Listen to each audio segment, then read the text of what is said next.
He still remembers that fondly. He said, that Kelly. Yeah, we got him into his first Chinook on a fly. Yeah. And I'll never forget seeing how excited he was. Yes, that was in the fall, and it was a good day. I think you had a cancellation, Yep. a guide cancellation, and we happened to be on the river and ran into each other. And No, we happened to be in the bar and ran into oh, each is that other. what it was? As I right. recall. But you can dress it up however you want. I usually do. That's what you do. You're right. And they pay me for it. That's scary. As an author, Jerry Dennis recognizes a good character when he sees one, so it was no wonder that he decided to spend some more time with Kelly. He would eventually include a story about his fishing experiences with Galloup in one of his books, The River Home, a collection of great articles he wrote for outdoor publications. He describes Kelly as a hell of an angler with a fairly direct way of putting things. The two have been fishing friends ever since. But what we're going to do is we're going to fish streamers as we go down, and the water, like I said, the water's a little bit chilly yet. I don't think it's even 50 yet. We're supposed to really start climbing temperature the next 3 days, and so just saw a fish over there. So it'll warm quickly today, and it'll clear.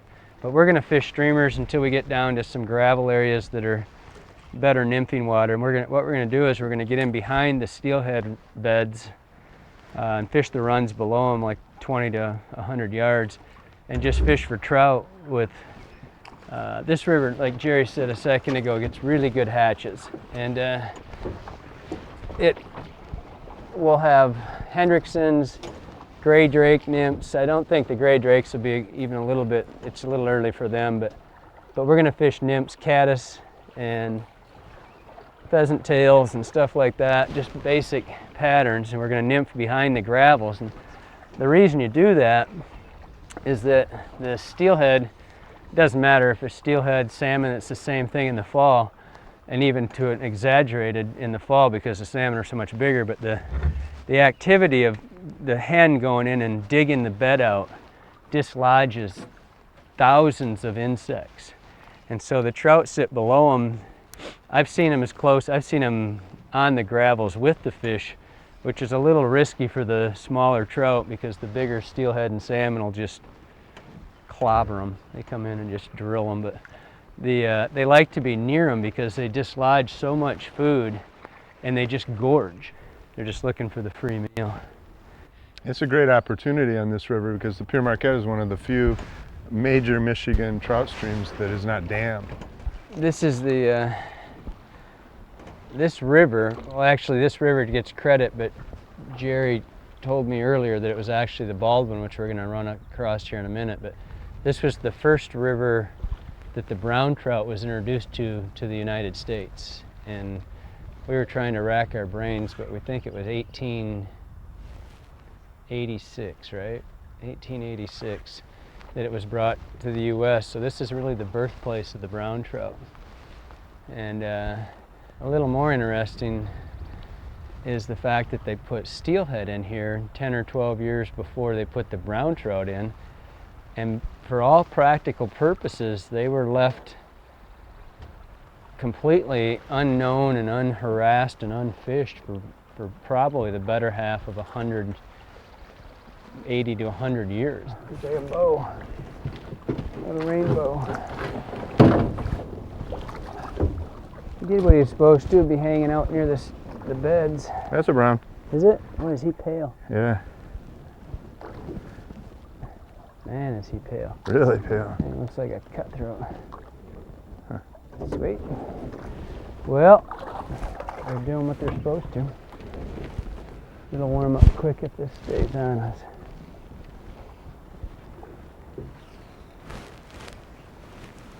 If we get lucky, we'll have a little beta hatch or hennies this afternoon. Mm-hmm. So we can nymph these runs, streamer it on the way down and nymph them, and who knows, maybe we can get a... Don't see any steelies there. We'll see a few old steelies today. There could be some freshies too. I mean, you usually get a late run up. The late fish come in and just, they get it done in a hurry. You know, they'll be in and out in a day even. Really?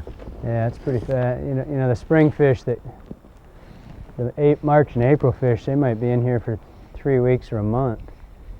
And when you see these May fish show up, you'll see them one day and then gone the next day completely. You know, they'll get in. One, the beds are already established. You know, they don't really have to do much to get the beds set up and in and out.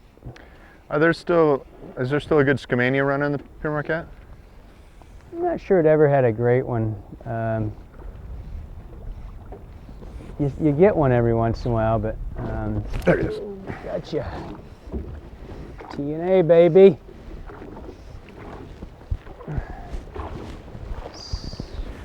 Looking for smolts.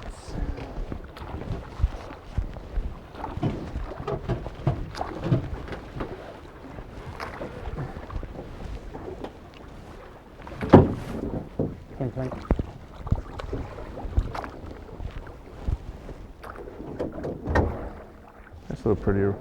Nice little brownie. Yeah. What we did this morning was that I started with a zoo cougar. I don't know, I just like it on this river a lot of times, and we gave it about 5 minutes, didn't work, but Jerry and I were talking about how we thought they'd be intercepting the salmon fry and the smolt rainbows going downstream. The smolts go down with the adults, the steelhead, and last year's fish are going down right now with the adults that are dropping back to Lake Michigan. And the salmon fry, they go back right about now as well, or a lot of them, they're schooled up, so we thought we'd go with that. So the sequence was, started with the zoo cougar, just nostalgic more than anything, and then we went to that Jerry's little rainbow smolt type thing. It's kind of a translucent little minnow imitation, and we immediately got a couple hits, but it wasn't quite fast enough, so the hits weren't, so I switched over to starting my sequence. So I always go light, dark, light, dark, light, dark, or dark, light, however the day makes you feel. But so I went from the white, then to olive, went to black, yellow, tan, nothing. Went back to the smolt patterns, the bigger bait fish pattern here, and second cast, boom, had a fish on, and then again had him come back up, and then after he'd shown himself twice to that minnow pattern, I switched over to a different one, just thinking that he might get wise to that same pattern, and about the second cast he drilled this little T&A. And we had another one down there, so I'm pretty sure he'll come up and take a shot at it too. But what we're doing is we're just fishing streamers down the river, looking for bigger fish to be intercepting these, and frequently even the big fish out of the lake will come up to eat these. I think we're too far up right now from the lake. We're about 40 miles up from the lake, but the bigger lake fish will actually come up in the spring to intercept these smolts going downstream. Galloup would eventually write a book himself with the encouragement of his fishing partners on what he had learned about streamer fishing and the behavior of big trout. It was on the Pere Marquette and other rivers of western Michigan that he developed his theories published in Streamer Fishing for Trophy Trout. It is now considered one of the best new titles on big trout fly fishing to come around in many a year.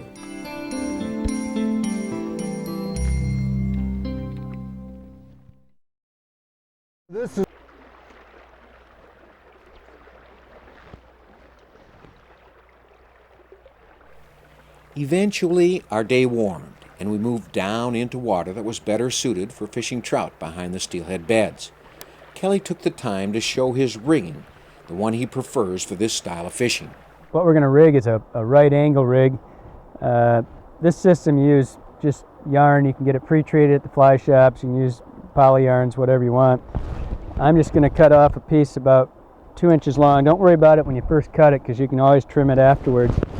But what you're going to do with this system is the unique thing about it is you can use, I always use my old butt sections of the leaders, and everybody's a little different. I like about 2.5, 3 foot on this, and just take your piece of yarn, just fold it over in the middle, and do a clinch knot, That's what I use. You probably use, and just cinch that down really tight. And what you're going to have here is your little tuft of yarn, which I've already combed out. You want to keep a little comb with you and just fuzz it all out. And then you can put your floating on here so that it stays dressed for quite a while. The unique thing about this is that you get to use, I'm going to use about twice the depth of the water. I'm going to fish this little riffle here. Most of it's about 18 inches. Maybe there's places it's 2 foot. So I'm going to take about 4 foot of, I'm using 2X. The unique thing about the right angle system is that you can use lighter tippet, 2X tippet. It's not tapered, it's just straight tippet.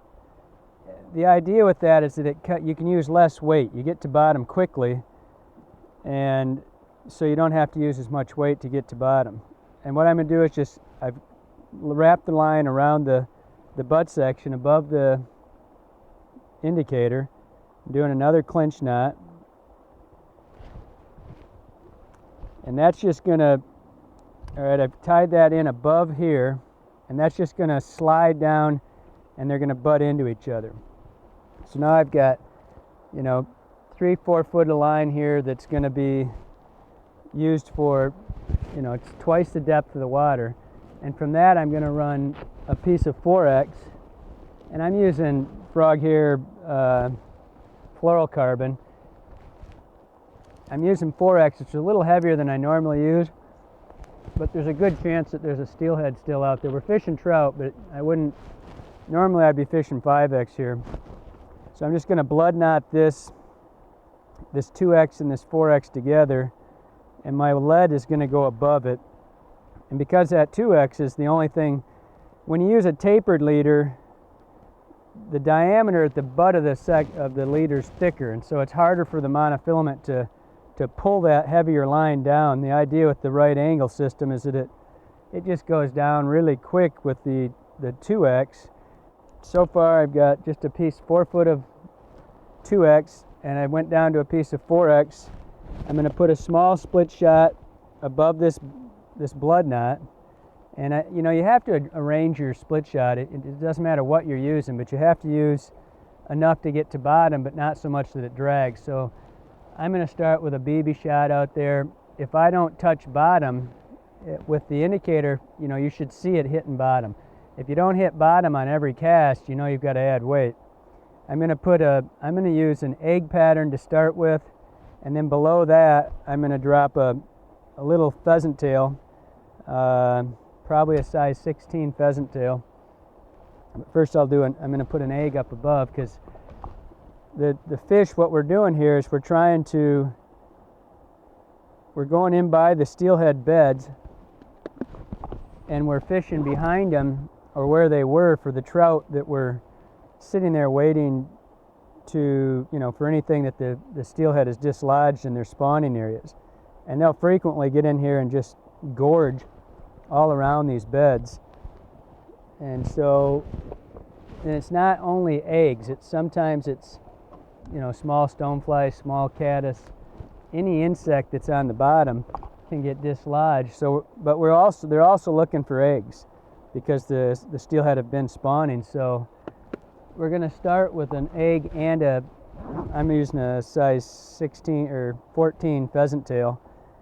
If we start seeing some bug activity, I'll probably switch right over to just small mayfly nymphs, maybe a mayfly and a caddis, because we should have both today hatching. So what I've got here is I've got 16 inches roughly between the split shot and the first fly, which is an egg right now, and then I'm running another foot below that for the pheasant tail nymph. So I've got 2 flies, about 2.5 foot from the split shot, and then from the split shot up to the indicator is about 3.5, 4 foot. Then I've got my little piece of yarn indicator here. Rigging the right angle system and using it are two different things, and Galloup is pretty specific about how he thinks it should be fished. Getting a good presentation is the key, and is often the case with Kelly's techniques. There is more to it than meets the eye. What you're trying to do here is to just barely have the split shot tapping bottom, And so that, like right there, just touched a little bit. You want it to continue to flow along this whole shelf, just touching bottom occasionally. What you don't want to do is have so much lead on that every time it goes down and it stops, that you set the hook like this. The idea is to just break the lead off the bottom so it just drifts naturally along the bottom without jerking the flies up and down in the water column like this. You're trying to ride the bottom of the river, but at the same rate that the current's naturally flowing. And that's the real key to really good nymphing, is to be able to have a contact with the bottom but not dragging the bottom. So throughout that run, if I don't hit once or twice, I don't think I've got enough lead. As I move out here, it's going to get deeper. And so I'm probably going to have to add a little bit. I tap just a little bit there. And if you do it right, if it's working for you, you're probably going to lift. You're going to have to set the hook about that hard to break bottom. It shouldn't really disrupt everything, you know, and you'll get used to certain spots where you're fishing where you know it's going to touch. You can almost anticipate it. But generally, when you get too comfortable like that, it's a fish anyway, and they get you. It's not just a fish indicator that, hey, you've got a fish. It's, hey, you haven't touched bottom in 3 casts, you better put some more lead on. So now I've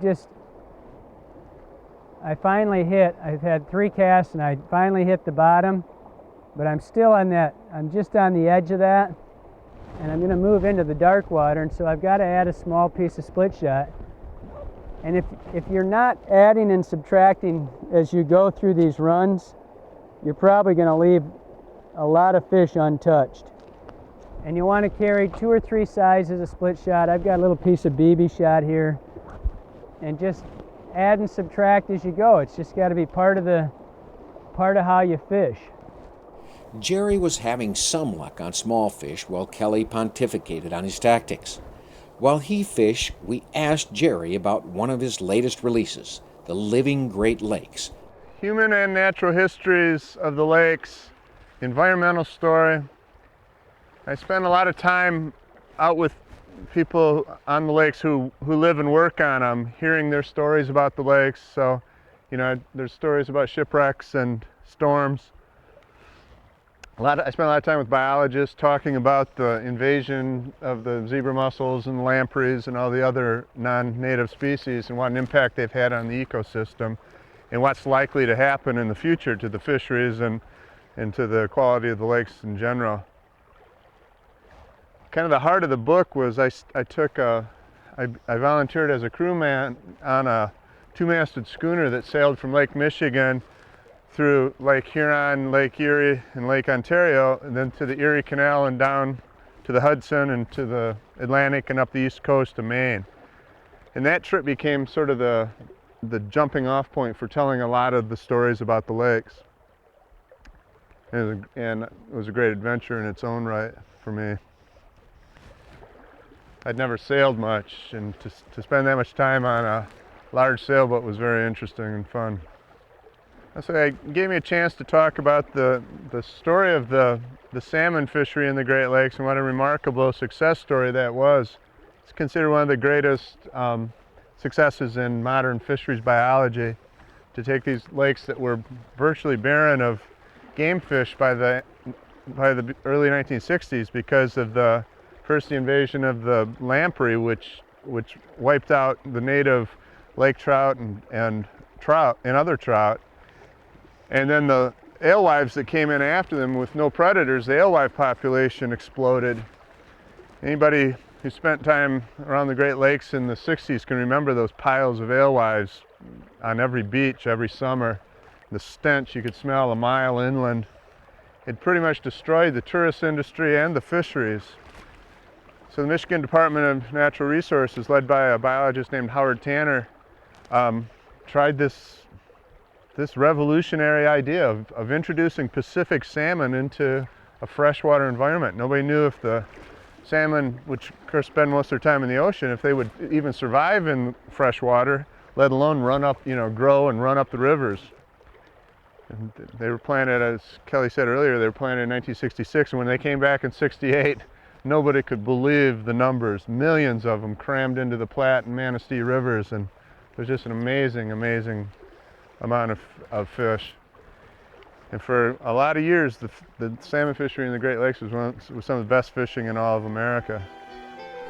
Other books Dennis has written include Canoeing Michigan Rivers, A Place on the Water, The Bird in the Waterfall, From a Wooden Canoe, and Raining Frogs and Fishes.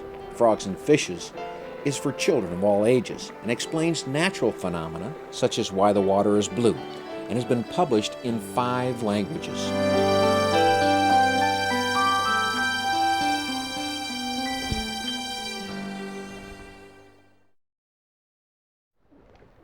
When we were talking about the depressions that the spawning steelhead make, or any trout for that matter, this is what I'm talking about right here. This is kind of a deep depression, and you see back here in this light gravel, and this is the actual red right in here, and this one's starting to darken up because the fish have been off it for a while. But you know, people, what they need to realize is that this little depression is where the eggs fertilize, but then this whole sweep down here, that's where the eggs roll out, and this is where they get caught in. And that's where they're going to gestate in here, not right there. The eggs are all caught in these rocks down here. So if you have to, as we walk down, we're being real conscious of that, which ones are, where they are. And we avoid, if you have to do it, if you have to cross, try to go above them, because obviously the eggs are going to sweep down here. But it's this area, all of that right there, that's where the eggs get swept up after they're fertilized, and then they just tumble down the river and they get caught between the rocks.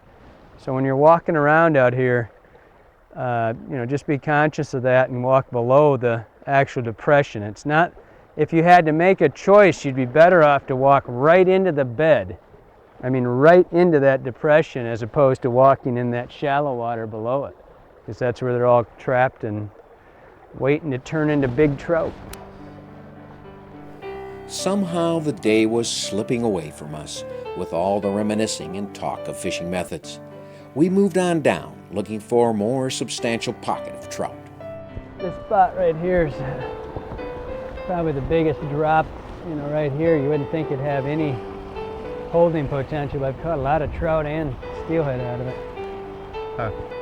And it's like that little one you just got, they're always just drill you and take off wide open,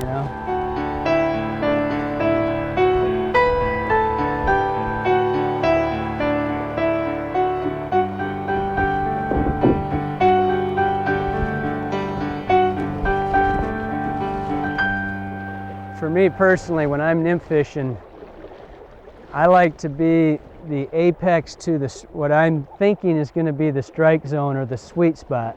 So I want to be in the middle of a triangle, so that the fish is somewhere, right in front of me when I'm casting this nymph. When you first hit the water with the nymph, the first part of that is the drop. It has to get to bottom. So you're kind of wasting, that part's kind of wasted. And then right in the middle, where you're in the best position and you've got the highest line and the least amount of drag, that's where you want to be really concentrating on. And then at the tail end, the swing out's kind of the same thing. It's kind of waste. You fish it all, but what you want to do is if I'm going to fish, for example, right here, I'm going to cast up here, that first 3-4 feet, the lead's just trying to get to bottom. And then I want to be in real close contact with my indicator and feeling everything, say from here to here. And then it's going to start to rise because I'm going to tighten up, and that part's kind of waste. So what I do, I position myself as the apex right here to this triangle, and I fish in this wedge right here. So this right here, I throw up there, that part's sinking. I try to do a single mend. I don't like to see people mending and mending. Every time you flick your line, you pull your flies off the bottom.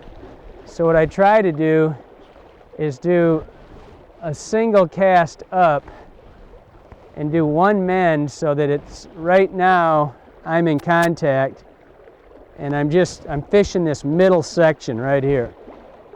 And now it's starting to come up at the bottom end, and that's kind of, I still fish it. I try to get as much as I can, but I'm just concentrating on this middle section right here. Sinking, and keep my line high so I'm not getting any drag on the leader, not getting any pull. This is kind of a funny hydraulic right here. It's pulling it backwards. Sinking, one mend, keep your rod high. You keep your rod high just to keep the tension off the fly line. So if I was to throw this out like this and just not do anything, see the big bellies forming in my line, and that belly, the surface current's pulling the belly of that line, and all the flies are very close to the surface right now. But I'm hoping for some. The trout have not been real active. I saw one rise just above me a minute ago, but they haven't been really active. The water's only about 49 degrees. Usually you can find the little smolt, steelhead, and the brown trout just feeding away behind these gravel shelves in the pockets, but we're just not having them turn on yet. We're hoping with this sunlight that they starts to warm up and they get a little more active. But as of right now, it's pretty slow. Just keep working our way through these gravels.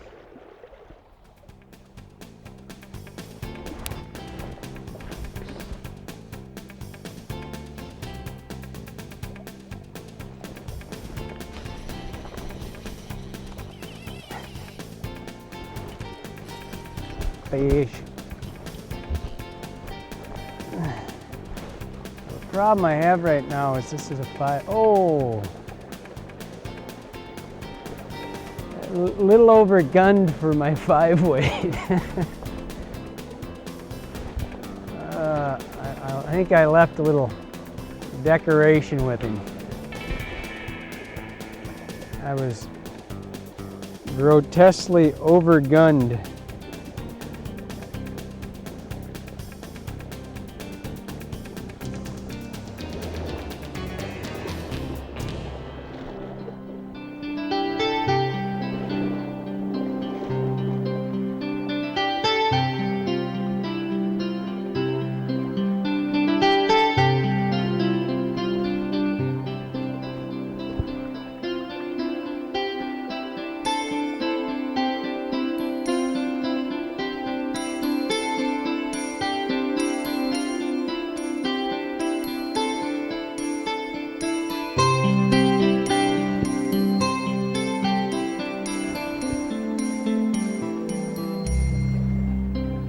There's 2 of them right here. The big male pushes the little one, about 7-8 pounder, and then he gets pushed out over here, and then another one takes over and starts chasing him even further. But he seems to be the most aggressive. He's the youngest probably. He just runs right back up through the middle, and he's going to move up, and that one with the spot on his tail is going to drill him.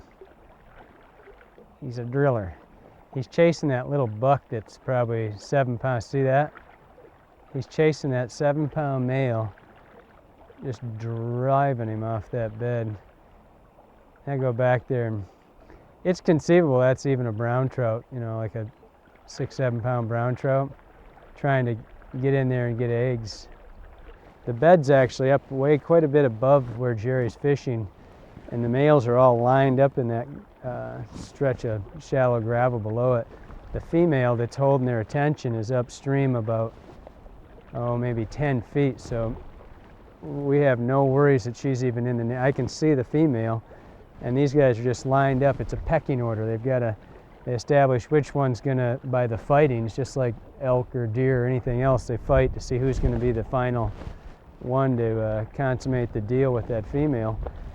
Right now there's one out there, one male who's got a spot on his tail that's right there. You see the hen dig? Eventually, it became too much for Kelly to just watch as Jerry fished what would be our last run. He couldn't see a trout, but he had a pretty good idea they were there, and he knew how to reach them.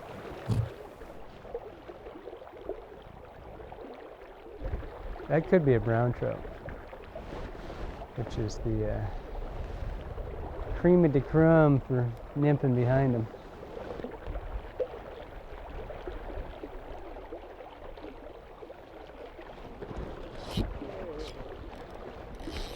That's what we came for, finally. That's what that male was chasing off of there, was that little brown. See if it's a brown. Ew, it's a little steely.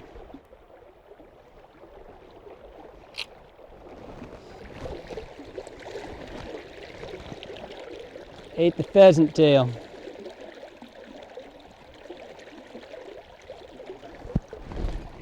Yeah, easy. That fish will go back to cutbow.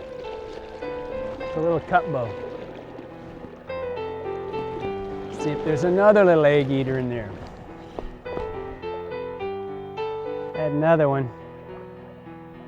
All too often, an angler's success is measured by the size and number of fish in hand. It was not the case for us on this day on the Pere Marquette with Kelly and Jerry. What could have been more fun than sharing their pleasure on this winding river so rich in memories and angling lore?